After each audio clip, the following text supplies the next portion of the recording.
this call, right? Yeah, that's fine. Okay. So basically, do you agree that there are heresies in Vatican II, such as non-Catholics may lawfully receive Holy Communion? I haven't came across that, but go on. Keep going.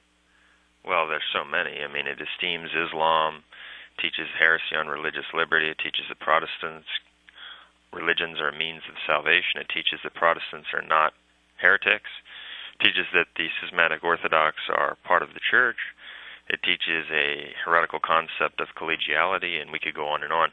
But the bottom line is that those heresies by themselves prove that people who obstinately adhere to that false counsel are ipso facto excommunicated. Now, you're of the position that there might be some problems with Vatican II, but it doesn't matter because it was not infallible, right? Yes. Okay, that's a complete myth, and it doesn't hold up to scrutiny.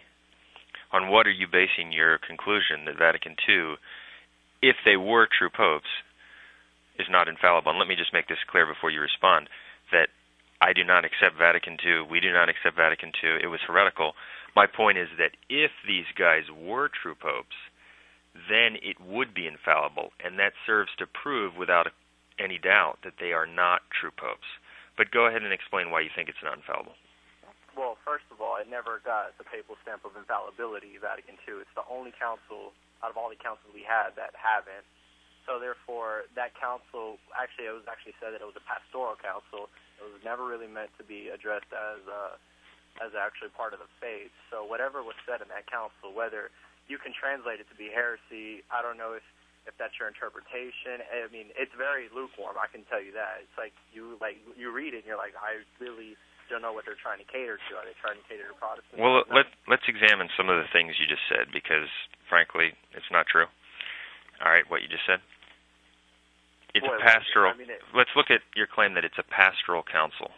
That was never stated by John the 23rd in his opening speech, which is probably what you're referring to, October 11th, 1962. What he said was that everything in this synod is to be measured in the forms and proportions of a magisterium, which is predominantly pastoral in character. That's what he said. The magisterium is infallible. And so even if we go by this quote, that would mean that Vatican II is infallible, because the magisterium is infallible. Not necessarily. They weren't speaking in ex cathedra. It's no different than if I came up to the Pope and asked him a personal opinion. Well, do you think I should use condoms? And if he tells me heresy, like, go ahead and use condoms, that doesn't make it part of the faith. And this is very similar to that because it wasn't spoke as in part of the faith. No, I understand what you're saying, that if a Pope says something that is not in his authoritative capacity, that it's not necessarily protected. But exactly. What you're saying is completely wrong. If these guys were popes, it would have been ex cathedra, and I can prove that without any doubt. But I'm just looking at your first claim. He doesn't call it a pastoral council. It's just a myth. It's untrue. He says it would reflect the Church's magisterium, which is pastoral predominantly in character. Okay? So that doesn't support the position that it's not infallible at all.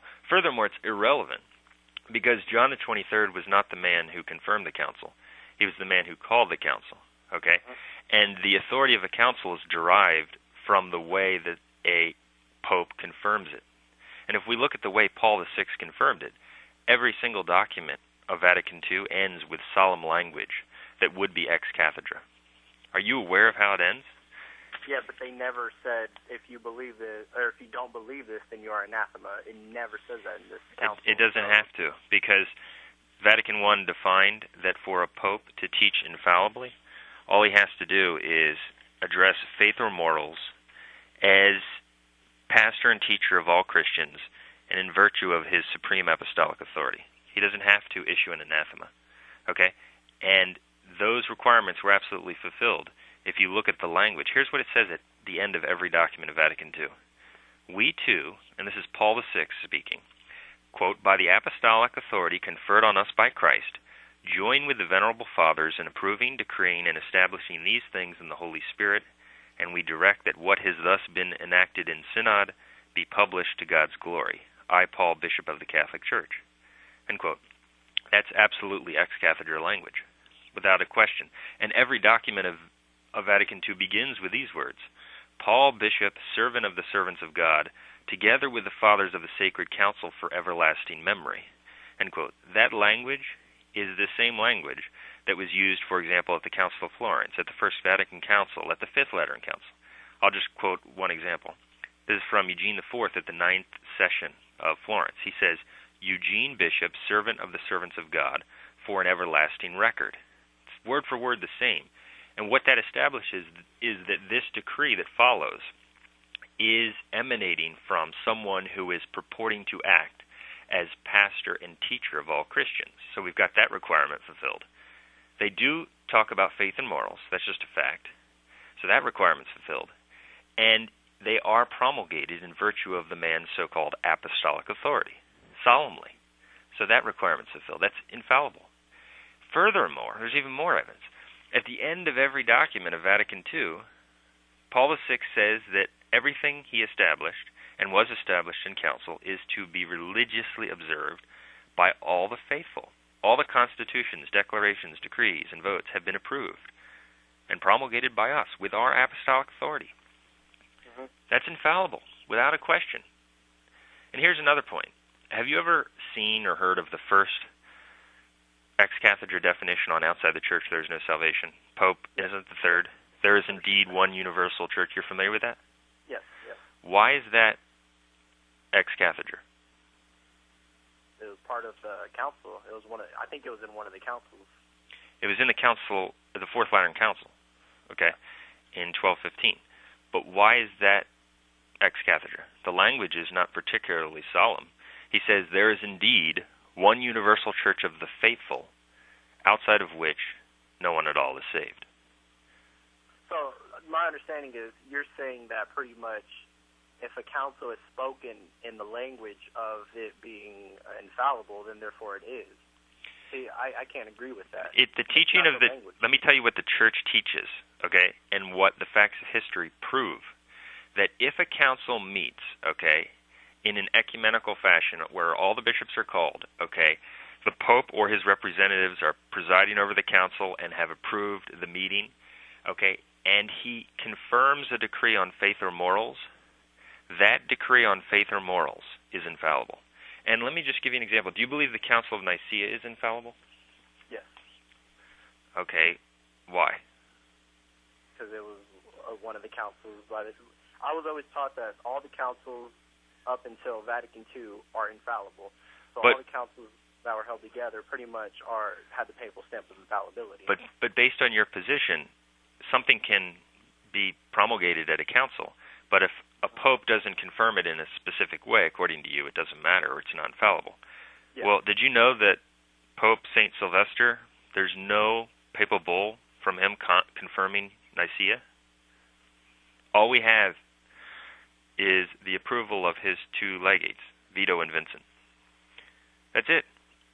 And that was sufficient to confirm infallibly the decree on faith promulgated by the Council of Nicaea. And it was considered infallible. Leo the Great himself says no one can deviate from it. Okay, well, I want to get to the point to why is your solution that you want to come up with this set of vacantism? Why do you think this is the solution for what's going on? Well, we can get into that, but do you see how your position is untenable? You can't recognize these guys as popes and reject or dissent from Vatican II. If these guys are popes, Vatican II is infallible, and that's impossible because it's filled with heresies. And I could even give you more examples. I could give you numerous examples in Vatican II documents where the language directly parallels past solemn teaching. And so the bottom line is, if you think Benedict XVI is Pope, if you think Paul VI was the Pope, you have to accept the position that religious liberty must be a civil right, complete heresy, solemnly condemned by Pope Pius IX. You have to accept the position that non-Catholics may lawfully receive Holy Communion. You have to accept the position that the Eastern Quote Orthodox who reject the papacy are in the Church. You have to accept the position that Protestants are in the Church and are not heretics and that their religions are means of salvation. You have to accept it. Not only... Go ahead. We disagree so much on just the part of what makes a council infallible. And well, you're just wrong. You're just flat out wrong. But where do you get this authority from? Obviously, I mean, you're not the authority. Have you been listening to any of the facts I've been quoting for you? Yes, but the Protestants, they say the Bible there's authority, and they use that against Catholics. So I'm just saying you're using basically you're using writings from church fathers and popes against the church. But I'm saying you don't go outside the church, establish your own monastery, and say, okay, well, this is the Catholic Church. No, the church needs to be reformed, and I agree with you on that part, but you're doing it outside. Well, that's not true, because the idea that the church needs reformation or restoration was condemned. He needs it from within, not from without, just like St. Francis. St. Francis reformed the church from within. He didn't ever leave the church. He can renew the fervor of the members, but the church itself cannot require restoration or renewal, and in fact, of course, I'm not talking about the faith. Gregory the 16th condemns that idea in Morari Vos. Yeah, but he's talking about the faith. Well, no, you are talking about the faith. I'm not talking about the faith needs to be renewed. I'm talking about the people in it. The magisterium, yes, they're very lukewarm, and they're probably teaching heresy. But I'm just saying, it's the people. The faith is still always there. No, but we know you're talking about the faith because you brought that up in the context of discussing these heretical teachings. But here's the point. Your methodology is completely wrong. That our authority, okay, as Catholics, and I'm referring to those of us who are true Catholics, is what the popes have taught throughout history. That's the proximate rule of faith, okay? The Bible is not. The Church's decrees, the papal decrees, tell us what the Bible means. Yeah. Okay, so for you to compare my correct utilization of authoritative papal teaching to privately interpreting Scripture is a totally false comparison. All right? You obviously don't understand how a Catholic is to use the magisterium. And in fact, the Council of Trent, in its decree on the Sacrament of Order, said that these canons were promulgated for the use of all the faithful so that they can distinguish truth from error. Okay, but there's some bad will here, because if you were sincere, you would say, you listening? Hold on. Hey, I'm on the phone right now. Yeah, go ahead. Okay, there's some resistance to the truth you're demonstrating, because if you were sincere, you would see, well, these facts can't be refuted. That you cannot say Vatican II is not binding without saying Nicaea was not binding when it was promulgated, or Ephesus, or Chalcedon, because the authority given to Vatican II by these so-called popes exceeds all of them. All of them. All those early councils. But and go ahead. It doesn't make sense to me how, I mean, you can't leave the church, though, and that's what you did. No, actually, you're leaving the church. How? Because you leave the church when you embrace heresy. Do you understand ipso facto excommunication? Not really. What does that mean? You don't? Okay, it means that when you deny a teaching of the church, you automatically incur excommunication and are expelled from the body of Christ, even without anyone making a declaration about it. So that, for example, if you tomorrow, or someone else, let's say, is baptized a Catholic and is raised a Catholic, but concludes that Jesus Christ is not God, and starts telling his friends about that position, that person has fallen into heresy and is ipso facto expelled from the church, even if no bishop pronounces it, even if no pope pronounces it. You see what I'm saying? Yeah. Okay, that's what's happened to the pro-abortion politicians and public figures who claim to be Catholic. Do you believe they're part of the church? Not really. They're not real Catholics. But I'm just saying, I don't believe. I don't think that non-Catholics can receive communion. Of course not. That's against church teaching. But no, that is the church. That is the church's teaching. If these guys are popes, that's the problem. That if they're popes, that is the teaching. It's been taught in the New Catechism, the New Code of Canon Law, encyclical documents, Vatican II, on and on and on. It's absolutely the teaching. If these guys are popes, which it can't be. But none of these new popes, ever since Vatican II, has exercised their papal infallibility. That's just pure hogwash. Pure hogwash. You've been imbibing the myths of false traditionalists, which is, if you spent more time looking at the material on our site, which is well documented, you would arrive at the truth. Okay, you've been drinking from the poison well of false traditionalism, where they spread these completely baseless myths that don't stand up for 1 minute. That's nonsense. I just proved to you that Vatican II itself would be infallible. Okay? Paul VI says that Vatican II... That's your interpretation, though. I can interpret the same thing what you just said and be like, well, it has to just be binding on the faith by the Pope sitting on the chair of St. Peter and, declaring it part of the faith. I say he has to declare it part of the faith. You say he doesn't. No, actually, it's not my interpretation. Let me give you the proof. Benedict XVI. I'll give you his interpretation. Okay? And this is from his book, Light of the World, pages 94 to 96. And this is in reference to Vatican II's teaching that the Orthodox are part of the Church. He says, and he's asked a question, and not even a pope can offer an alternative definition of the Church? His answer, no. He has no authority over that. The Second Vatican Council is binding on him. Okay, I have a whole list of quotes here from your authorities saying that Vatican II is magisterial. Vatican II is binding. Here's another one, Ratzinger Report, page 28. It is likewise impossible to decide in favor of Trent and Vatican I, but against Vatican II.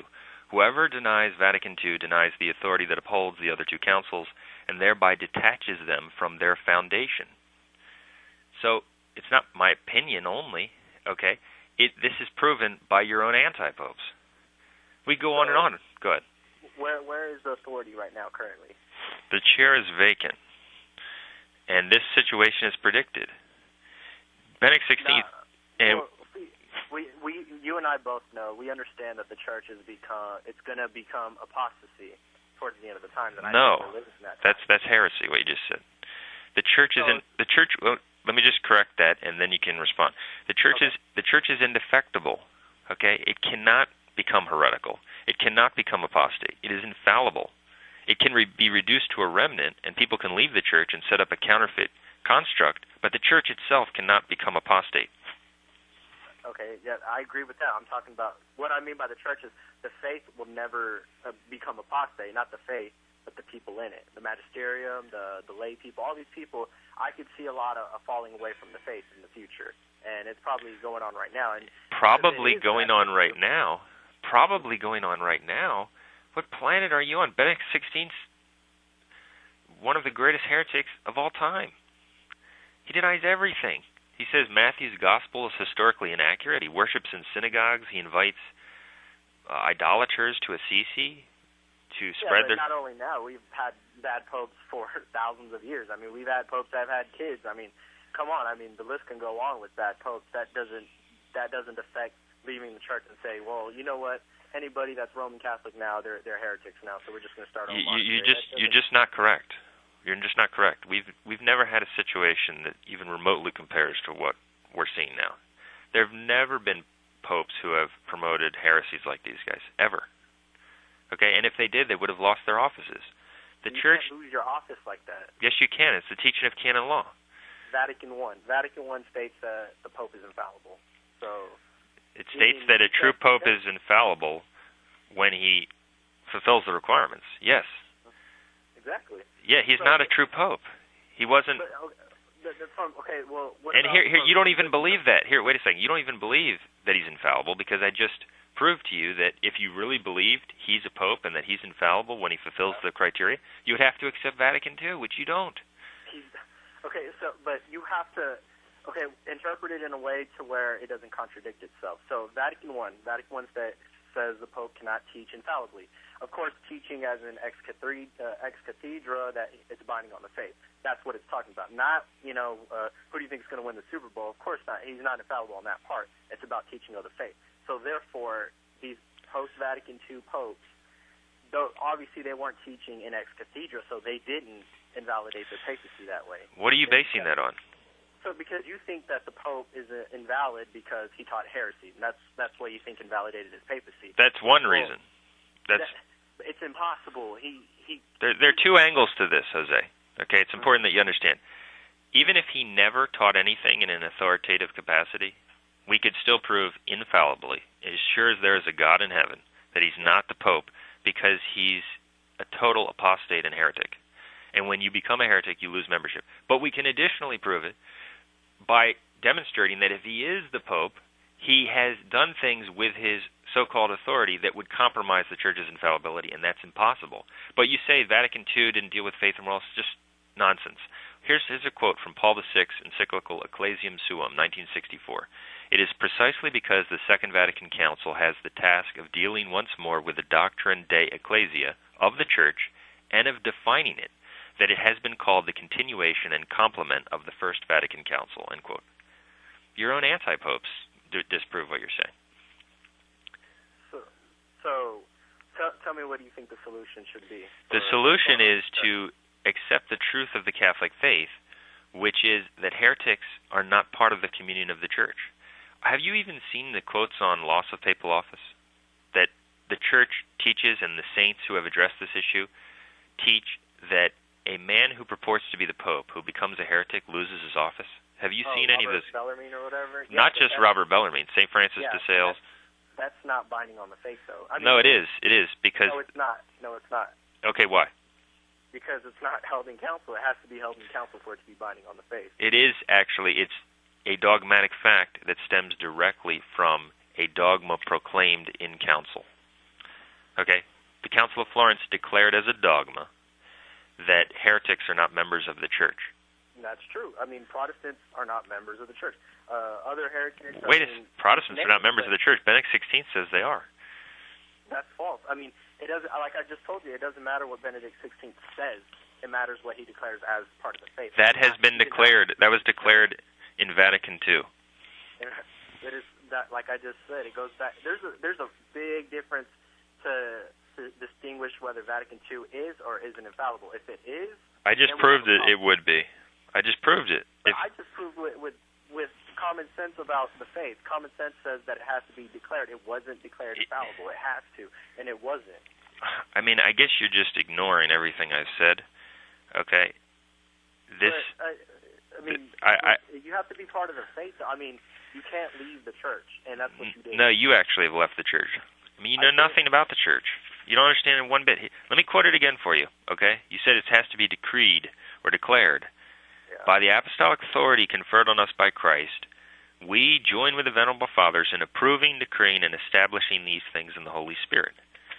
Okay? And we actually have all kinds of quotes which prove that they declared this. He says the same thing in the speech closing the council. Quote after quote on this point. I just demonstrated for you that your own anti-popes believe it's binding.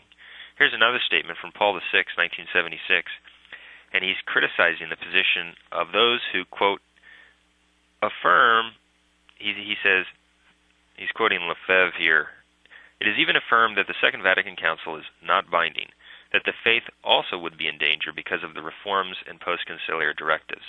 He's criticizing the position that declares that the Second Vatican Council is not binding. So we have your own anti-pope saying it's binding. We have the facts of the document saying it's binding and that the language is binding. I don't know what else a person would need to see. I can give you other examples in the councils that show that Vatican II's language would be infallible. We have numerous examples on this point. And you mentioned, go ahead. Explain to me, how come they didn't anathemize Vatican II? How come none of the statements afterwards said, you know, if you don't believe this, then you're anathema? I mean, there has to be a reason behind that. Because they wanted to keep a more, quote, peaceful tone so that it would be consistent with their ecumenical outreach. It would be too jarring if they anathematized anyone who didn't accept this while they're simultaneously endeavoring to join up with all the Protestant religions. And so and also they wanted to perpetuate, specifically the devil and Paul VI, they wanted to perpetuate the myth that Vatican II was somehow different from the previous councils to keep people like you in the counter-church.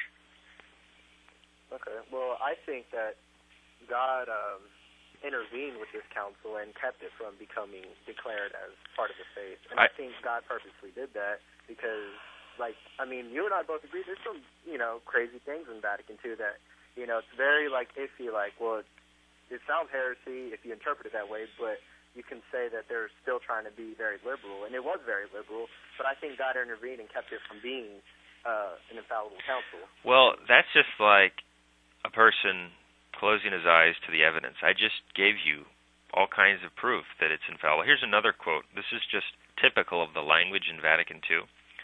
This synod decrees and declares what follows. It actually says this synod declares and decrees what follows.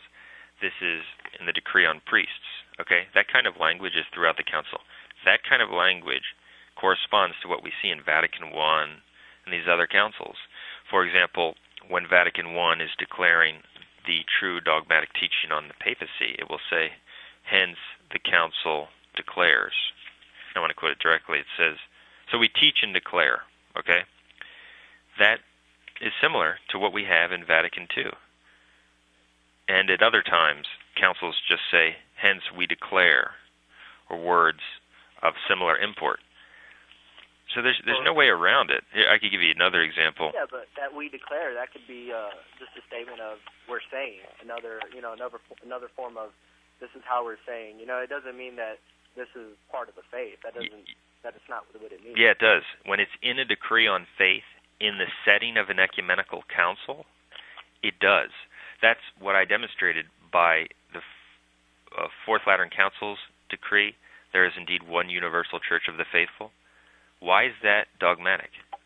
Pope Gregory XVI in Summo Iuditur Studio said that's dogmatic. Why? Because it's an authoritative decree in a statement at an ecumenical council on faith. It doesn't have to say, we declare, decree, define, proclaim, this is infallible. It doesn't have to. Okay, here's another example. This is from the decree on divine revelation in the Second Vatican Council.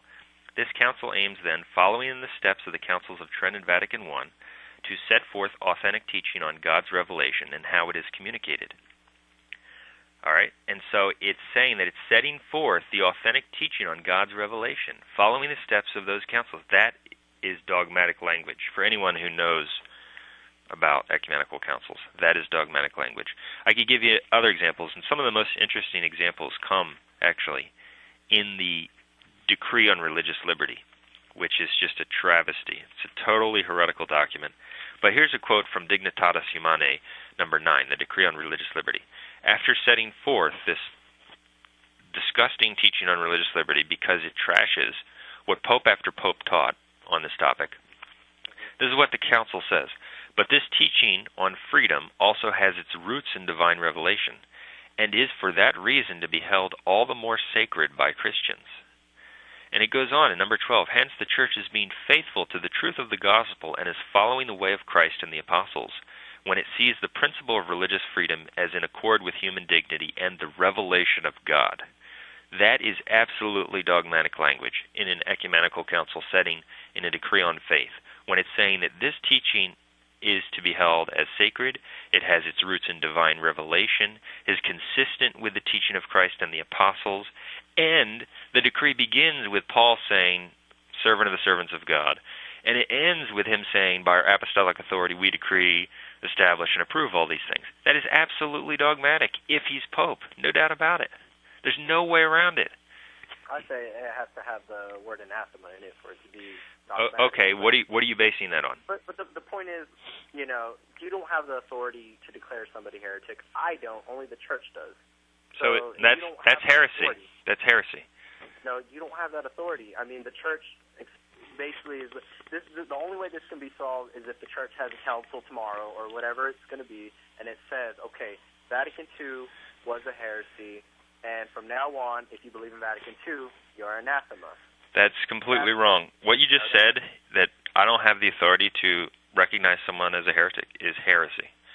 Okay, Pope Paul IV issued a bull, Cum ex Apostolatus Officio, stating that Catholics have the authority to acknowledge a heretic as not the Pope, even if he's elected by the cardinals, without any declaration. That's Catholic teaching. Directly the opposite of what you just said. St. Robert Bellarmine says the same thing. He says they can reject this guy as a heretic before any excommunication or judicial sentence. Leo XIII says the practice of the Church has always been the same, to hold as outside the communion of the Church people who dissent from the authoritative teaching of the magisterium. And you do it yourself because you regard pro-abortion public figures who claim to be Catholic as outside the Church. Well, that's and so I just have to say, I think you're a bad will. I think you're a bad will person, because if you were of goodwill, you would say, well, this makes a lot of sense. I can't respond to this. These are the facts. And see, it's your pride because, you wanted to engage us on this because you thought you were right, and you're completely wrong. Okay, well, you're familiar with Michael Morris, right? And he sees it very similar like I do. He's not pro-Vatican II. He doesn't agree with everything said there, but however, he does something totally different than you guys do. He's still part of the faith, and he tries to fix it within, and that's what you guys should do. No, I would love to do that too. I mean, I don't have authority to talk to bishops or anything like that, but the faith is still there. The Eucharist is still the body of Christ. The confession is still confession, but you sit there and you leave it, and I don't even know if you're in communion with Rome, so I don't know if your Eucharist is valid or anything. So you're very confused, Jose. Have you seen the video that I did called the Michael Voris Deception? Yes, and you just said he was a heretic because he accepted the papacy. Wait a second. No, there's an hour of documentation. That video thrashes him. No, I've been watching him for a while, and everything is very orthodox, what he teaches. It's very orthodox. Okay, that's why he promotes the joint declaration with the Lutherans on justification. He promotes it. He has a video about it. I quote it in the video. Do you know what that teaches? It teaches justification by faith alone is true. Yeah, but the Pope never put that binding on the faith. Wait a second. Okay, that's not true, actually. Both Benedict XVI and John Paul II said that the joint declaration with the Lutherans was, quote, approved by the Catholic Church. But regardless, it's heretical. Martin Luther didn't bind the faithful, but he was a heretic. Okay, so right there, that's a clear heresy promoted by Voris, Protestantism. He also is a total deceiver. He gives the impression that Benedict XVI is against the false ecumenism when we prove that he embraces and exemplifies the very type of false ecumenism Voris claims to denounce. For example, Voris claims to denounce the idea that these non-Catholics don't need to embrace the Catholic faith. And he gives the impression that Benedict XVI is on his side. It's a total lie, total deception. Benedict XVI teaches that they don't need conversion. Okay, we go through all the things about Voris. He even says people can commit. He even says Voris even says that people who use artificial contraception might not be guilty of mortal sin. Well, you understand what mortal sin? You have to have full knowledge, full consent. I mean, and sufficient. Sometimes people don't know what they're doing, but it's still a sin. It's not like it's okay. Of course, it's still a sin, but mortal sin is different. No, if you do something like that. That act is grave matter, and to engage in it requires full consent of the will. In other words, you can't perform the act without giving full consent of the will to it. Of course. It's inherent in the act. And so that is ipso facto a mortal sin. That's the teaching. Wait a second. That's the teaching of Pope Pius XI in Casta Connubii. That's why he says anyone who indulges in this activity is branded. It's like a stamp. You are stamped with the guilt of mortal sin. Okay, he says people can do this and not be guilty of mortal sin. That's heresy. But you forgot one part is full knowledge. A lot of these people, some of them don't have full knowledge. There are certain actions, you're not listening, there are certain actions that involve by themselves full knowledge. Okay? For example, if someone gets drunk, okay, they're committing mortal sin. All right? Period. That's the teaching of the church. It's not like, well, they didn't think enough about mortal sin before they got drunk. If they actually deliberately got drunk, or if they deliberately used artificial contraception, it's a mortal sin. He's saying someone can deliberately use artificial contraception and somehow be in good faith. That's just one example. I mean, there are tons of heresies on this guy. He believes in salvation outside the church. I mean, that video absolutely proves it. He's just an instrument of Satan to mislead and deceive people like you. That's all he is. You think that the Novus Order is invalid too, right? It's definitely invalid. It's invalid, but it's. But let me ask you this: do you believe? Here's one of the root problems that many people like you have. Do you believe non-Catholics can be saved, like Jews and Muslims? That's okay. No, they can't. But however, let me elaborate on this. Yeah, here we go. Outside the church, you cannot be saved, but out of invincible ignorance. Not through your faith, not like a Jew can be saved through his Judaism, of course not. But it's through invincible ignorance. God is not going to judge somebody on something he did not know, or he didn't even get a chance to know.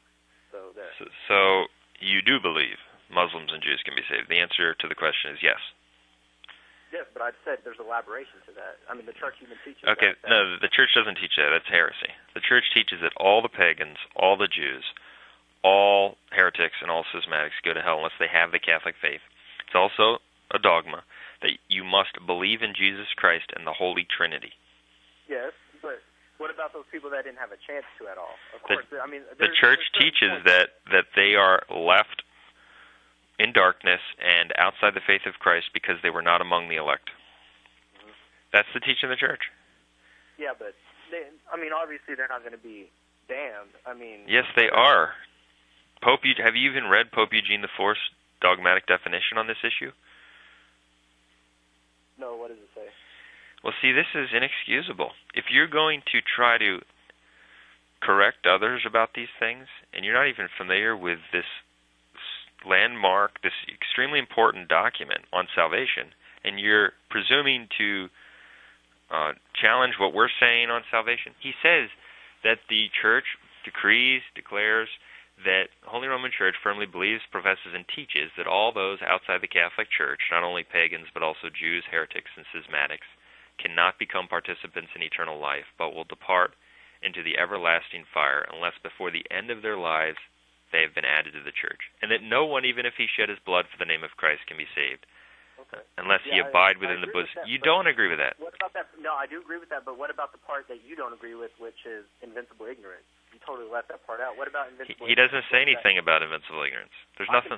I can find it on the computer and find where it says that. Outside the church, you can't be saved except through invincible ignorance. I'm very familiar with this issue, okay? And what you're trying to quote is from Pius IX. Okay, and there are two statements in particular that people generally bring up, and neither one of those teaches what you're saying. Okay, the one says that the people who are in invincible ignorance are not going to be held guilty in that matter in the eyes of the Lord. Wait a second, that's true, because the church teaches that the people who are left outside the church are damned for their other mortal sins. It doesn't mean they can be saved. They can't. It's a dogma that you must believe in Jesus Christ. That's a dogma, okay? And the other statement says that people who are in invincible ignorance, if they sincerely seek out God, will, by the operating power of divine light and grace, be led to eternal life. Divine light and grace is a phrase in the New Testament for accepting the gospel. So that's what he's saying, okay? And Father Michael Mueller, actually, who was writing at the time, and I don't agree with everything he said, but he made some good points on this matter. He pointed out that this idea that people can be saved who are invincible ignorant is wrong. It's not what Pius IX was teaching. Furthermore, the statements of Pius IX were less authoritative than the statement of Eugene IV, which is absolutely infallible. But here's the thing. If a person doesn't gravitate toward truth, which unfortunately at this time you don't, you'll never embrace the truth because there's too much bad will operating. And so you're also dishonest. If you were more honest, you would admit you do believe Jews and Muslims can be saved. I just told you no, except through invincible ignorance. Which means they can be saved. Which means they can be saved according to you. But that's what you just quoted the Pope that said that. What did you say, Pope Leo, or I forgot? But you said Pius IX. Pius IX. You just said that invincible ignorance. But he's not saying that they can be saved in those documents. He's not saying that. He's saying that they're not held guilty in that manner, which is true. That's what even the saints who absolutely believed all the people who are ignorant are lost pointed out, that they are lost for their other sins. They're not lost for rejecting the gospel if they've never heard of it. They're lost for their dishonesty in their lives, for their sexual sins, for their idolatry, for worshiping things that are clearly not divine. That's why they're damned. Some will be judged according to their conscience, and some will be judged according to the law. I mean, that sounds very similar to that, too. What he's saying is that the natural law is written on everyone's heart. And that's why God can condemn those pagans to hell, even though they've never heard of him. Because they are committing sins against the natural law. And actually, all the missionaries, the missionaries to South America, the missionaries to North America, the missionaries to Asia, all the traditional missionaries believe the opposite of what you believe. They believe that all these pagans, if they were not reached with the gospel of Jesus Christ, are lost. Because that's the teaching of the church. And if invincible ignorance can save someone who's not heard of Jesus, well, what if he's heard a little bit about Jesus? Then he's rejecting it. So wait a second. How much does he have to know? I mean, we can't determine that, obviously. Right, and so basically what you're saying is it's possible for someone who's even heard of Jesus but hasn't heard a good argument for him could be saved. Probably not necessarily. You see, you don't know because your position is heretical, and what you're doing is actually reducing the meaning of the dogma to a meaningless formula. Exactly what Pius XII said in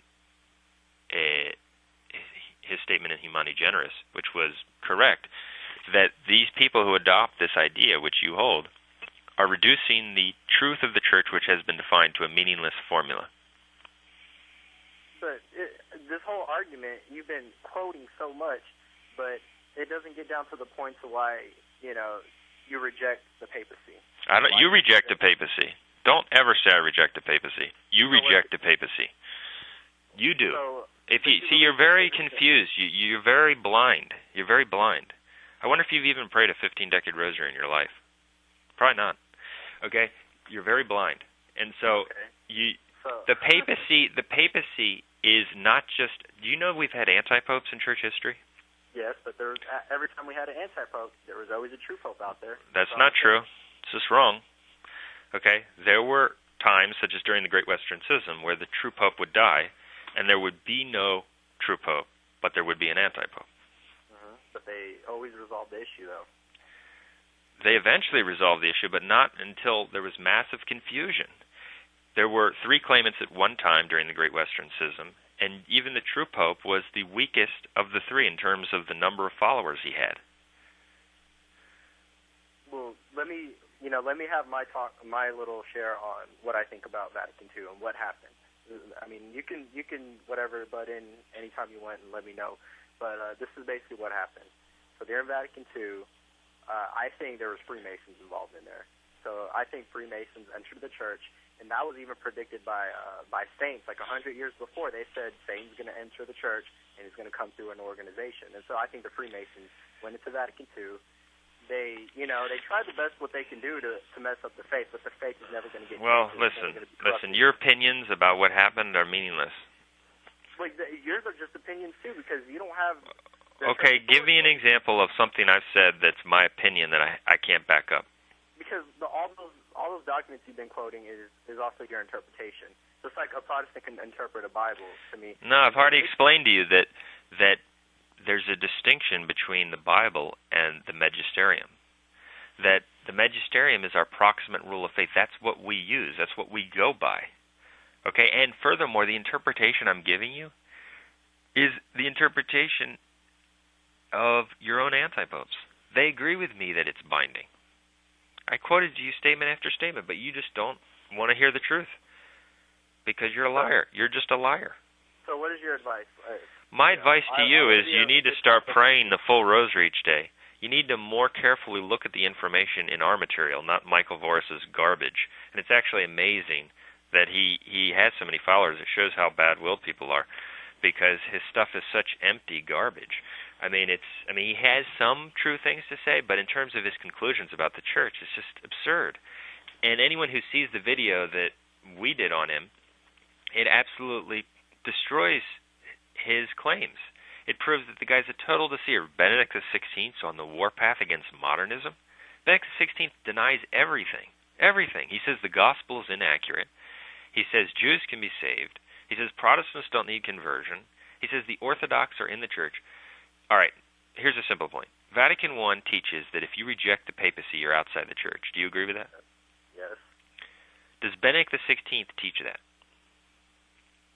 It doesn't matter if he said anything about it or not. No, it does, because you have to respect the faith from the whole, not just from each individual pope. You can't just sit there and individually judge a pope. No, you take the whole entire faith. And that's what I'm doing. I'm taking the whole entire faith. No. The saints of the church and the doctors point out that if you have a guy who claims to be pope who is departing from the faith, he must be rejected as a heretic and an anti-pope. I know you quoted that before, but like I said, it's not binding on the faith. No, it is, because here's the thing. it's heresy to believe that a heretic's a member of the church. That is binding on the faith. If you believe a heretic is a member of the church, you deny the faith. Benedict XVI is a heretic. It's that simple.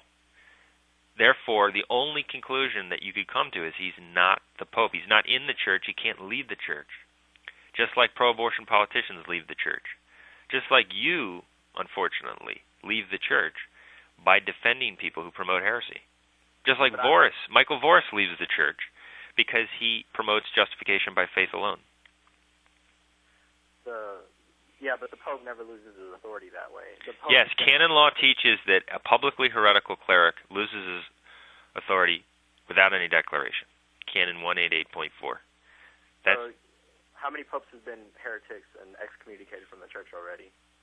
There's only been one valid pope before the Vatican II anti-popes. Okay, who aren't valid popes. But in terms of the valid popes in church history, Honorius was the only one denounced as a heretic.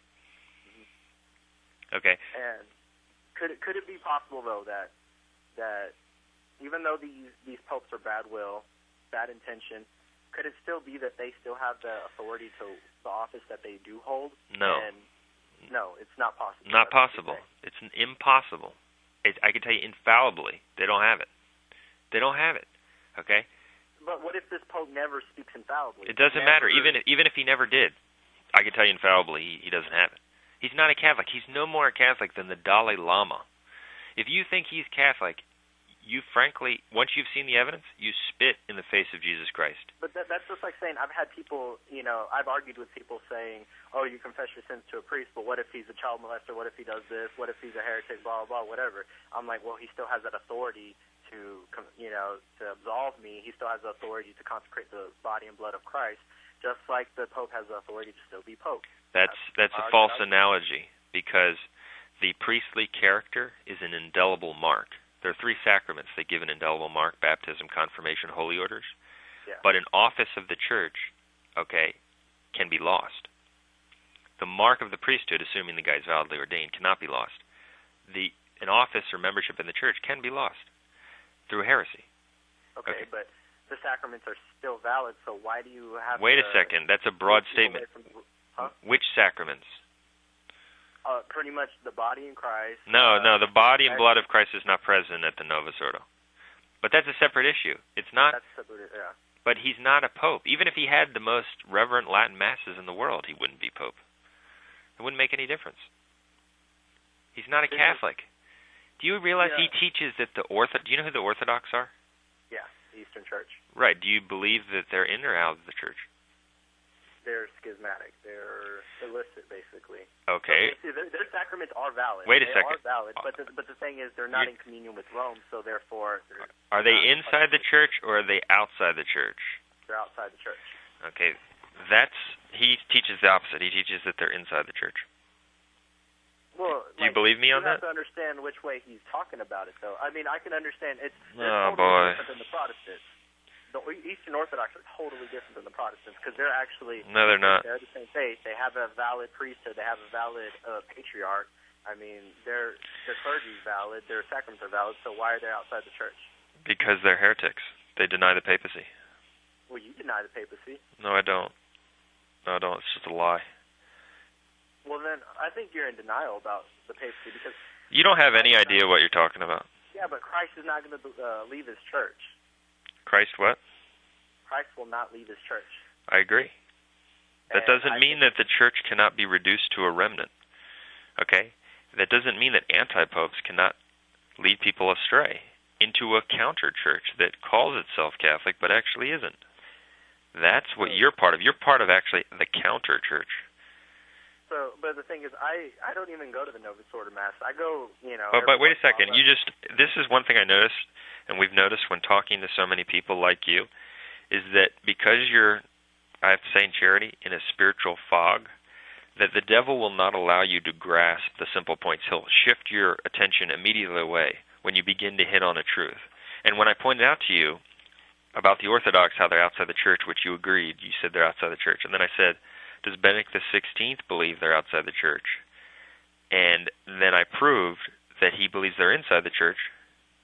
You just said, well, you have to understand what he means by that. No. He's saying they're in the church. He not only says they're in the church, but he says that that position is binding. Do you see the problem? According to you, you're taking everything that what the popes are saying as binding of the faith, and no, I don't. So even if it's not binding, okay, forget the binding consideration.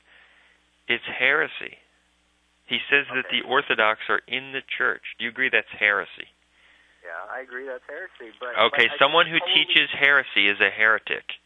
Yes, I understand, but it's a totally different argument as if it's binding on the faith. No. So no, you okay, we can prove it's binding, but that's irrelevant. That if he's a heretic, you agree he's a heretic? Well, from your interpretation, I'll say yes, but I can interpret it heretics, meaning something else. The church no, you can't interpret it another way. You can't. It's just a lie. You can't. Okay, there's nothing to prove it. Okay, we have all this documentation to prove exactly that. He proclaims that the leaders of the Orthodox are in the church.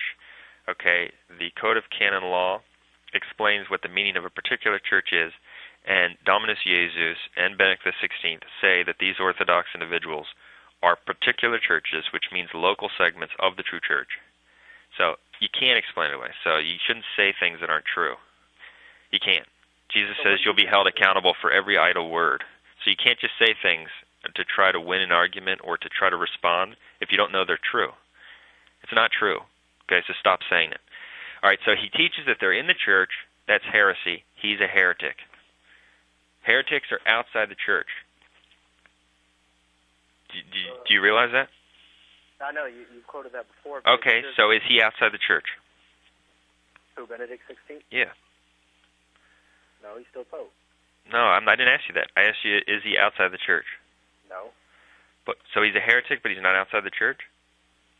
But like I told you before, he could speak however he wants, but that doesn't invalidate his papacy. And I know you've quoted things before that does say that, but it doesn't cut it like that. Well, you just refuse to accept the truth.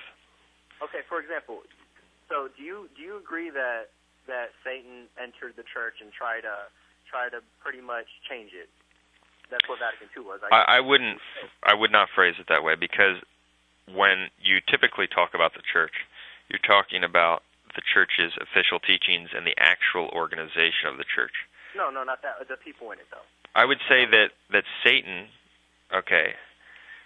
spread an apostasy that caused many people to leave the church and follow heretical priests and so-called bishops, and he constructed a counterfeit church, which purports to be Catholic but isn't. And the reason it's counterfeit, the reason it has left the Catholic Church, the reason you are following an entity which is actually not the Catholic Church but has left the Catholic Church, is because the guys who kicked it off, who kick-started it, John the 23rd and Paul the 6th, were anti-Pope infiltrators. Okay, so what you're following are two men, just like people were following the anti-popes in the Great Western Schism, who purported to have papal authority but didn't. And so nothing of what they do is protected, and that's why they teach so many heresies. And this vast structure has dominated, but it was started under these anti-popes, whereas the true church still exists, but in the remnant of Catholics who maintain the traditions of the faith. And this whole deception is predicted. Jesus says that the great apostasy, will be so profound that even the elect would be deceived if that were possible. That this deception would center around the holy place, the holy place. And St. Paul says the same thing about how there will be false signs and wonders. And that's what you're dealing with. And the doctrinal facts prove it. But see, someone who loves Jesus Christ at all would be repulsed by John Paul II and Benedict XVI. Absolutely repulsed. But you're declaring me as a heretic, even though I don't agree with all those teachings that you've been saying that are heretical. I don't agree with that. I pretty much go to Mass every Sunday at a traditional Mass, but like you sit there and you still label me as a heretic. So yeah, you're a heretic for a number of reasons. Number one, you believe Jews and Muslims can be saved. I just told you what I thought about that. They're outside the church. They can't, but however... But they can. They can't, but they can. That's a lie. Let your yes be yes, let your no be no. They're walking on really thin ice. Even Protestants could go to heaven. I mean, they're walking on thin ice, but not through their faith. You don't know how God was going to judge these people. Well, truth is meaningless to you. if I can prove, which I have, that Pope Eugene IV declares all the Jews and the pagans and the heretics are lost, and you say Jews can be saved, that's heresy, Jose. It's heresy. That doesn't mean Jews can't be saved, but actually they can be saved by invincible ignorance. No. There are no exceptions mentioned in any of the dogmatic definitions, and there are at least 7. There are at least 7 dogmatic pronouncements on outside the church there's no salvation. There are no exceptions mentioned in any of them. In fact, all exceptions are positively excluded. The language is no one at all, every human creature, okay? Nobody. That's the language. And so for you to... Go ahead. From your movement that you're trying to start right now, it's very similar to what Martin Luther was doing. What Martin Luther did, he did see a problem in the church, and there was a problem in the church. There were people selling... Actually, no, you agree with Luther. No, I don't. You do, because you promote people like Voris, who promotes Luther's heresy of faith alone. Well, hold on, let me finish my statement, though, on Luther. So Luther saw what was going on in the church, and it was wrong, and you're seeing what's going on in the church, and you see, obviously, it's wrong, but what are you doing very similar to what Luther's doing? You're breaking away from the church, and you're saying, well, you know what, the true church is over here with me. You don't have any idea what you're talking about. You don't have any idea about what the church is. Do you understand that the church is not the buildings? Do you understand that? I understand that. It's the hierarchy. It's the people in charge of it. It's the true faithful, not people who claim to be Catholic. It's people who actually are. Benedict XVI praises Luther. John Paul II praised Luther. They agreed with Luther on justification. It's precisely because I reject Luther that I reject them. So, they teach that Lutherans are part of the church. That's in the Decree on Ecumenism. That all the people born in these communities cannot be accused of the sin of separation. Yeah, but I don't, like I just told you, I don't... And so you're so blind, and it's because you're a liar.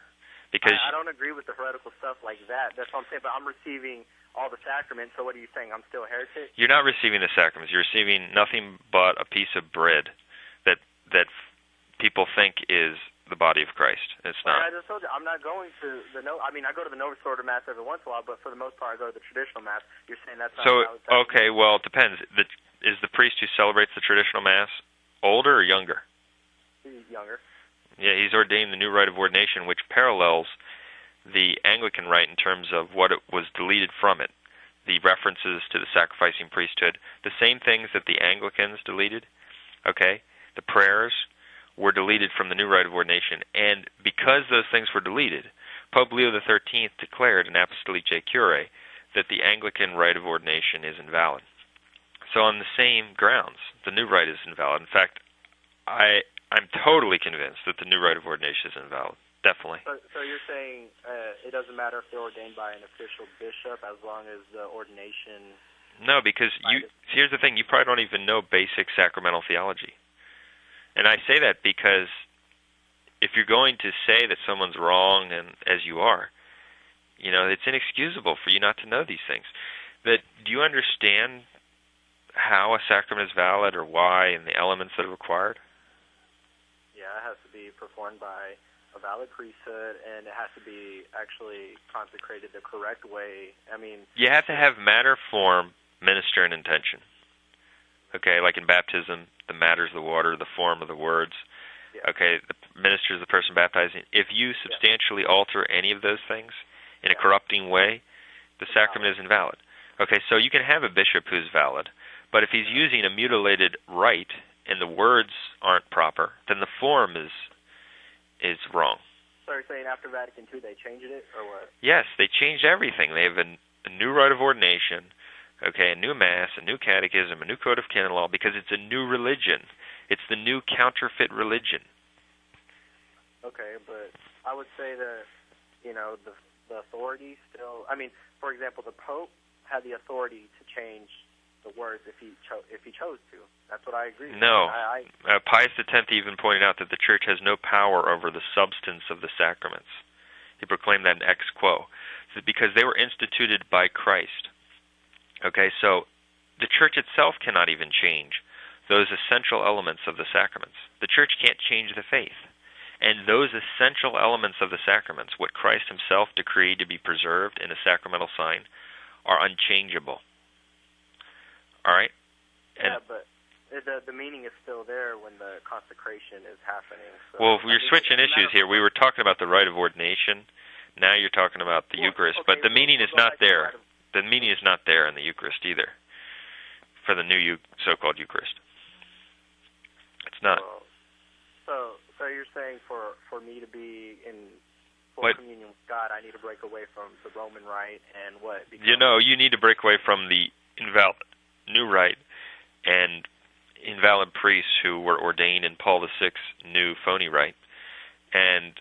But most importantly, even if you did all that, even if you went to the most reverent traditional Mass in the world, you wouldn't please God at all, because you reject what He has revealed. And so when you reject what He has revealed, you sever the initial connection to God. And so anything else you do is basically worthless in His sight. That's what we see in the Old Testament. He will hear your prayers if you sincerely pray to find the truth. But in terms of all the effort you put out, it's worthless, meaningless to Him, because you are spitting in His face by resisting what He has said. So when He says that you must believe in me, have you ever read the New Testament? Yeah. Okay, do you know how many times Jesus says you have to believe in Him? That you can't get to heaven without Him? He says it over and over again. Yet you're saying that someone who disbelieves in Jesus could get to heaven. That's not only contrary to the clear words of Scripture, but the Council of Florence, the Athanasian Creed, all these dogmatic pronouncements. It's blatant heresy. So, but, you're familiar with that doctrine of, what was I going to say? Hold on. I lost my train of thought. Shit. But, no, in the Bible it also states that Jesus says the gates of hell will not prevail against my church. And so are you trying to say that the Roman rite, basically the gates of hell did prevail against the Roman Catholic Church? Or? No, I'm not, because as I said earlier, the organization we're talking about is a pseudo-organization. It's not the church. And so whatever it does, it could say anything, it could do anything. It does not impact what the church does, because the men who kick-started it were invalid anti-popes. And so it's basically like this. John the 23rd, left the Catholic Church. He was a heretic. But he purported to get himself elected pope. The election was invalid because he was a heretic, and also there's evidence he wasn't even elected, that the whole thing was rigged. And so he started this new structure. So if you have the Catholic Church on the left, and then you have this new structure that John the 23rd is now leading on the right. He's an invalid anti-pope, even though a lot of people think he's pope. So a lot of people start following him. They start to move from the left to the right, And they really follow him and move from the left to the right when this organization becomes more wild and wacky and embraces false religions and embraces Protestantism and teaches ecumenism and changes the rites. And more and more people go on along with this, and they reject Catholic teaching. So they're leaving the left side and moving to the right. And they think they're the Catholic Church. They're calling this organization the Catholic Church. It's not. It's this counterfeit church. Whereas the true church on the left is still there, but it's been reduced in size. Only the people who adhere to the traditional faith are still part of it. And so you have this massive deception where the people think that this organization on the right, led by John the 23rd and then his successor in invalidity, anti-Pope Paul VI, they think these guys are the popes, and they're not. They're just part of this counter-church. And that, we believe, is the whore of Babylon. Even if you don't believe that, but it demonstrates that this concept, has some favor in Catholic tradition and in Scripture and in Catholic prophecy.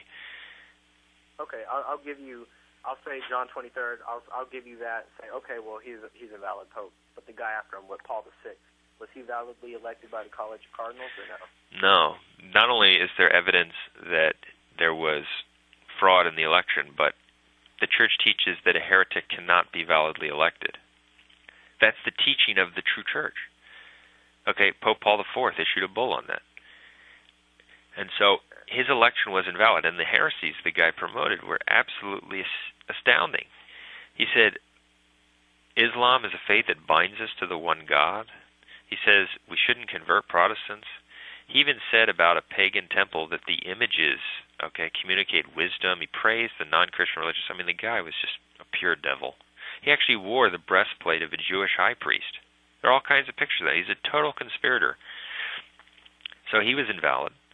And then John Paul I was invalid, and John Paul II was a manifest heretic and far worse, and he was invalid, and Benedict XVI. So you're following the counter structure. That's what you're doing. But the deception is that you think it's Catholic. No, what I think by people are going to be led astray that you were talking about earlier is not people like me. There's people out there that are lukewarm Catholics that will believe what popes like that are saying. They'll believe, they'll see them, oh, well, it's okay to go to a Jewish synagogue because so-and-so did it. No, I'm not one of those people. I know that that's heresy, but however, the church is still going to be there till the end of time, and it's still, I say it's still the church, but obviously you're going to say, well, that's not the Catholic Church anymore. It moved over. Does the Catholic Church teach heresy? What was that again? Does the Catholic Church teach heresy? No, it doesn't. Does that church of Benedict XVI teach heresy? Yes, but like I told you before, it's not binding. Okay, it's just logic. If the Catholic Church doesn't teach heresy, his church does. It's not the Catholic Church. But like I said, everything that they're talking about that is heresy, you're saying that they're saying it's binding on the faith, but it's not. It's not. Okay, according to you, even though we can prove it theologically, even though you have no support in tradition for what you're saying is blown away by the facts of what is infallible and binding in Catholic teaching. It's blown away by what they say about it.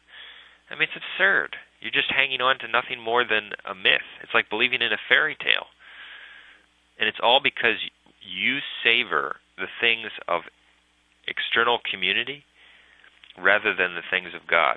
What really attracts your attention is showing up at a building, meeting with people, thinking that you've got this structure, not what Jesus Christ himself taught. You're not really attracted to Christ. You're attracted to man. How do you know? You don't know if I fast on Fridays. You don't know if I pray the rosary daily. You don't know if I, give up a lot of sacrifices. How do you know if I'm doing all that? It doesn't matter. I didn't say that, actually. What I said is, by your refusal to adhere to Catholic teaching, you prove that you're of bad will. So, but I don't know. It's just going to always go back to the same argument. That's because you're a liar, and people like you, you could argue with for years. And unless you pray and start to be honest, it's pointless. And see, there's a lot of pride there, though, because you really, and I have to say this in charity and in the interest of your salvation, you don't know almost anything about Catholic teaching, almost nothing, and that you're trying to correct us. And we've obviously looked into this stuff, and we can back up what we're saying. And so there's a blindness there that you would say, well, maybe I should familiarize myself with this. And see, God resists the proud and gives his grace to the humble. The only way you can declare people like me, what you say that are post-Vatican II Catholics, as heretics is if the church itself held a council and actually said that people that believe in this or that's part of this sect is actually a heresy. That's just heresy. That's the only way. No, that's the only way. You can't determine. Okay, well, where does the church teach that? It's a common sense thing about Catholicism. No, you just declared that falsehood on your own authority. It's based on nothing but your own authority. I can prove what Catholic authority teaches that you can reject as heretical individuals who have not been declared. Pope Paul IV teaches it in his bull Cum Ex Apostolatus Officio. Okay? Pope Leo XIII teaches it in Satis Cognitum. Okay? Pope Pius IX in his decree and declaration on the old Catholics says that they must be regarded as non-Catholics. Not all of them have been declared. That's Catholic teaching. Not what you said.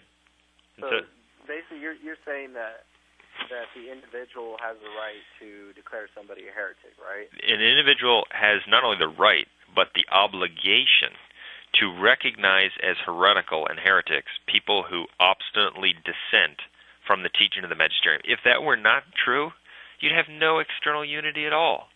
There are people who claim to be Catholic, at so-called Catholic universities all over the world, who deny Scripture, who deny Jesus Christ's deity, who teach the most ridiculous things about Christianity. According to you, they have to be considered true Christians, true Catholics. That is blasphemy. Yeah, but that is idiocy. But that stuff that you just mentioned, like Christ's deity and all that stuff, that was already declared in council. This Vatican II heresy hasn't been declared in council. Well, wait a second. Here, there's a fundamental flaw in your argument. So you're admitting that people who embrace things that a council has considered heretical can be considered heretics without a declaration. Correct? So that you're saying that an individual can be considered a heretic without a declaration if the position he holds has already been addressed. Yeah. Okay, well, Benedict XVI, the position he holds, that the people who reject the papacy are in the church, has been declared heretical. So he can be considered a heretic without a declaration. Okay. Well, I don't know. And see, and that's the thing, that you don't have the internal grace of faith yet. I hope you get it. But you need to pray. You need to look at this. You need to look at the material on our site, because you're going to find the truth when you look at that, because it cuts through the lies. If you're drinking from the well of heretics like Voris, you're just going to be deceived. There's truth mixed with lies, and actually just pure evil, because he's saying that the men who attack Christ's faith are actually defending it. It's satanic, actually. And he's just an instrument of Satan. Okay, but from your point, do you receive any sacraments from your order that you're in or anything like that? What order are you in? Obviously you're not in the Roman, right? So we're traditional Catholic Benedictine monks. Okay, but I mean, your order, is it valid? Because obviously there's a big difference if it's valid and invalid. So I'm just saying. Yes, but I think what you may be asking is, do we have valid priests? Is that what you're asking? Yeah, valid priests. We don't have a priest. So you're basically saying it's better to do what you're doing. You're outside the church. You're not receiving the sacrament. I'm not outside the church. Okay, I'm not. Well, you're not in a valid order. You have to be in a valid order. Yeah. Christ established that. Yes, we are in a valid order. Well, you're not in communion with Rome, so it's not valid. Oh, boy. I mean, I guess you haven't understood anything I've said to you. Yeah, but being in communion with Rome means being in communion with the true popes. There have been anti-popes who have ruled in Rome. True, but... So let me ask you the question. Were the people who were rejecting the anti-pope in Rome out of communion with Rome in the past? No, but I think that issue was a totally different issue. No, so you therefore, rejecting the guy in Rome on the basis that he's not a true pope is not being out of communion with Rome in terms of Catholic Rome. No, it's not. Or the Church of Rome. It's not. So okay, but at that time, you're too attached. You don't understand that there can be a deception. The buildings can be taken over. In the Arian crisis in the 4th century, almost all the bishops became Arian. So the people who were worshiping at their diocese, the diocese was overtaken by a heretical bishop all over the empire. And so you would have said, the people who reject these heretical bishops are outside of the church and outside of the communion of the church. And you would have been opposing St. Athanasius and the remnant Catholics. So you would have been on the side of the devil then, and you're on the side of the devil now. Let me address on that issue right there. That's actually a good point right there, because during that time when everything was Arian, obviously there's Athanasius that believed in the divinity of Christ and everything, but at that time, before it was addressed in council, those sacraments that they were receiving were valid. Sacramental, this is an example of your confusion. Sacramental validity is a totally separate issue from heresy. Okay, but I'm just saying but it's still important to receive the sacraments. It keeps you away from sin. I mean, I do receive the sacraments on occasion. Okay, but the thing is, during this time, before the issue was addressed, okay, let me ask you this personal question. Those Arians, before they had that council that says, okay, if you're believing what Arianism is believing, then you're a heretic. But before they had that council, do you think those people were heretics? Yes, because in the case of Arianism, it is an essential denial of a truth of faith. It denies an essential mystery of faith. Mm-hmm. And you cannot be erring in good faith on that topic. And so, yes, people who... But That's after the council was held because they did not know. Wait a second. You asked me if someone who denies, the deity of Christ or embraces Arianism before the council was a heretic. And the answer is yes. In a sense, yes, but however, they didn't have full knowledge, so they're not fully... No, they did, because you don't understand the distinction. And this, again, you don't know what you're talking about. That's just the truth. Like I said, here's the thing. There's a distinction between... You don't have to have a positive knowledge of every single mystery of faith or every single teaching of the church, but you have to know what are called the essential mysteries of faith. All right? No exceptions. That's why no one can be saved without faith in Christ. You must know the Trinity and the Incarnation. And so even if you've never been taught the truth about the Trinity or the Incarnation, if you come to adopt a clear heresy against those truths, such as that there are four gods, or such as that Jesus Christ is not true God, you leave the Church of Christ. Even if you've never studied the Council of Nicaea. It doesn't matter, because that's an essential mystery of faith. That's, by the way, also why Benedict XVI and John Paul II could not be material heretics. That's just one reason. Because they embrace things that are contrary to essential mysteries of faith. Okay, but... So, I don't know. It's just, there's a lot of bad will there, Jose. A lot of bad will. That's what I'm saying. I mean, we're going to have a council first to determine... No, that's heresy. It's not backed up by anything. That's false, untrue, not backed up by anything. And so you blaspheme Jesus Christ by saying that people who deny him are in the church. You blaspheme Jesus Christ by saying that his church can teach that non-Catholics can receive Holy Communion.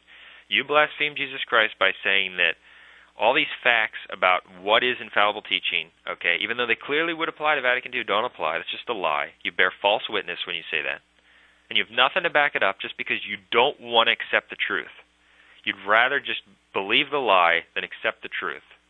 And so you will remain... I don't see where you're getting that, because I just told you I reject most of those heretical things that you're talking about. I don't understand why you label me as that. There are three reasons why you're a heretic. 3 reasons. Number 1, you believe in salvation outside the church. I never even said that. Yes, you said you believe Jews, etc., can be saved. You said they can't be saved. Here's what you said. They can't be saved except in the case of invincible ignorance, which means they can be saved. Okay? If you were honest, your end result position is they can be saved without faith in Christ. That's heresy. Okay? Heresy. Condemned heresy. Number 2, you hold that a heretic is part of the church, because we discussed whether Benedict XVI's statements, according to which that the Orthodox are in the church, are heretical. You said yes. Does that make him a heretic? You basically said yes. Okay, but yet you still say he's part of the church. That's heresy. And number 3, you deny infallibility. You deny papal infallibility because you hold that someone you think is a true pope can solemnly, with the fullness of his authority, promulgate heretical teachings. That's heresy. No, you're the one that believes that. No, I don't. You're just a liar. Damnable liar. That's what you are. I don't believe that at all. Okay, it's precisely because I believe the Pope is infallible, a true Pope, that I conclude he's not a Pope. He can't be. And then you contradict yourself completely when you said that only a council can declare someone a heretic. You have no authority to declare someone as a heretic. And then I pointed out, well, all these people at universities who deny the deity of Christ, deny Scripture, are they heretics? You said, well, yeah, because you can declare them heretics without a declaration, contradicting yourself, because the matters they deny were already addressed. Oh, and then I pointed out, well, Benedict XVI denies matters that were already addressed. The papacy, Protestantism, salvation. He denies all that. Therefore, by your own logic, he would have to be considered a heretic. But no, so you contradict yourself again. That's the truth. That's the truth. But you can't see it because you don't have the grace of faith or honesty. Let me put my point, though, on this whole issue that's going on right now in the church. I think that, all these things that the popes are saying are heretical, like you're saying, but however, I think God has a guard over the church, and he's keeping them from doing papal statements. He's keeping them from making stuff part of the faith, because I guarantee you all the stuff that's been going on, all the things they've been saying are not part of the faith. I can promise you that. Well, you're just wrong. They're not part of the faith because they don't have authority. But if they did, they would be, because they have utilized that authority to teach. That's just the truth. That's absolutely proven by the facts I've given you. Only a liar would deny it, and that's what you are.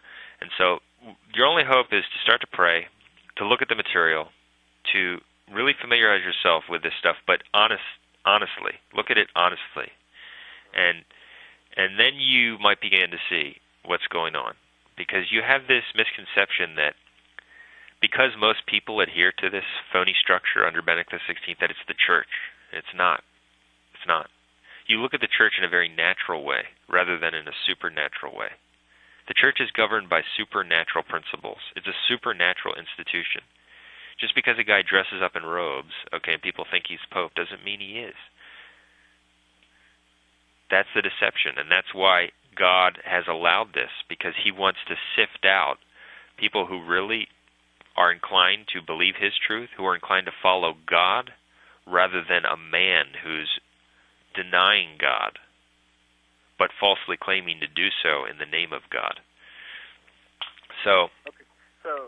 So what do you think I should do then? I think you should pray the 15-decade rosary each day.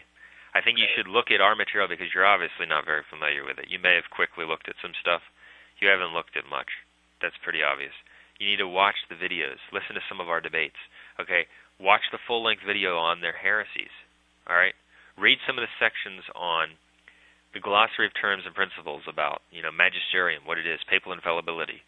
Read some of that stuff. Watch the whole video, The Third Secret of Fatima, The Impostor Sister Lucia, and the End of the World, and so get to see how it all started with this invalid conspirator, John the 23rd, and how this entity that has arisen is not the Catholic Church.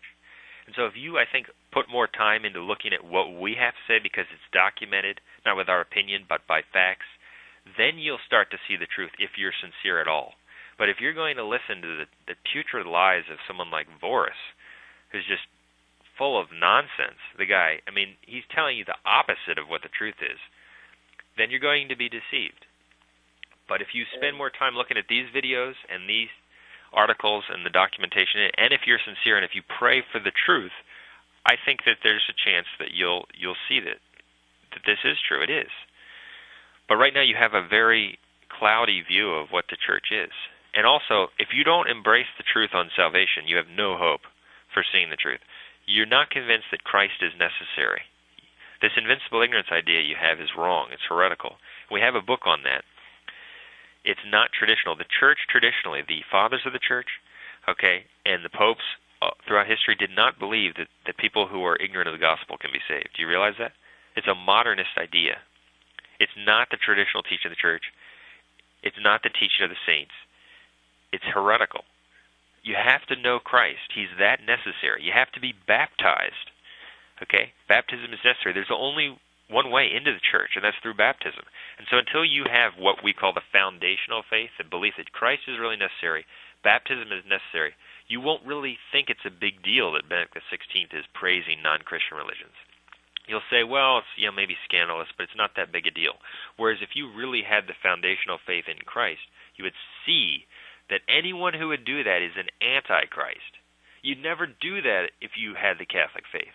The fact that they're praising these religions absolutely by itself proves they're outside the church.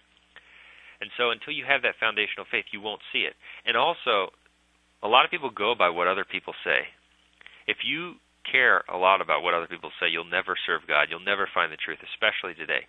You have to look at the facts and not care at all what these heretics say, because the people you're probably being influenced by are just total liars. They've never found God. They're totally dominated by human respect, and that's why their conclusions on things are perverted and tainted. So that's what you need to do. Okay, well, and so where would I be receiving my sacrament? Well, you shouldn't receive sacraments yet. See, we hear this all the time from people. They just say, where do I go? Where do I go? You cannot receive the sacraments with benefit until you believe correctly. The first rule of salvation is to hold the true faith, whole and undefiled. So you should not receive sacraments, and if I were a priest, I wouldn't even give you communion, until you believe correctly, until you've squared away these issues. That's what you need to do. And you need to care more about the faith. It's not just about where you show up at church or where you receive sacraments. Okay, well, let me make my point on this. I think, honestly, that you have a lot of pride in yourself, and no matter what anybody says, you're going to try to come up with any document that you can and twist it to your own wording and make you sound right with basically that. And all I'm saying is I do understand that there's something wrong going on in the church, but however, you and I both should stay in the church and fix it from within, because you know deep down inside that this is still a valid church. This is a valid priesthood. There's a valid... No, it's not. I know absolutely it's not. And furthermore, you say I twist things. False statement. Give me an example. So you can't just say stuff. And it's actually the opposite. What you said about me, that we just say anything to be right, it's what you just said. You just said something to be right you have no backing for whatsoever. That's a lie. That's because you're not of God. No, but well, what I say is true, and yes, I have righteous indignation at people like you, because I can perceive so clearly how you resist the truth, probably much more clearly than you could ever imagine, that you are resisting the truth, and that's what I'm saying to you, and you can call it whatever you want. No, it's simply actually a charitable denunciation of your dishonesty. That's what it is. And so, but you're just a bad will, and the facts refute you. You don't know what you're talking about. You're a heretic. You contradict yourself all the time. You think you understand when you don't. The facts are there for you to embrace the truth. I've told you what you should do, and your conclusions are baseless. You don't even know what the church is. You're following the anti-church. You've actually left the church. That's the truth. And you are on the road to hell. And so... Okay, well, when I was... a few years ago, I was actually doing my confirmation classes, and that's whenever I started to become Catholic. And this is when I started learning about the faith, because before I grew up more in a Baptist home, I would say. And when I started converting, that's when I started learning about the faith. And, they always taught that, the church is infallible, the teachings of the church are infallible. And I think your points that you're making, okay, they are good points and everything, but you have to understand it to where, like, the papacy, you think that everything they're speaking of, even if they're teaching heretical, you think automatically, okay, well, he's a heretic, so he's outside the church, boom. So, I don't think it goes down that easily. I think God is protecting his church a little bit harder than that. And I think that it's still there. I think there's going to be bad people all the way until the rapture happens. But I just think that these bad popes or whatever are going to lead people astray. Well, this is why I said I think you need to read some of the facts, because what you're saying is just, you're saying that I think whoever's a heretic's outside the church, boom. That's Catholic teaching.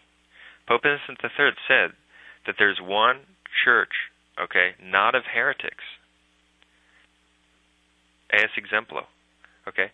Leo XIII says, and I'll just quote it, think about what he's saying, the practice of the church has always been the same, as is shown by the unanimous teaching of the fathers, who were wont to hold as outside Catholic communion and alien to the church, which means outside the church, whoever would recede in the least degree from any point of doctrine proposed by her authoritative magisterium. And he goes on to quote Augustine, and he says, Augustine drew up a long list of heresies. St. Augustine notes that other heresies may spring up, to a single one of which, should anyone give his assent, he is by that very fact cut off from Catholic unity.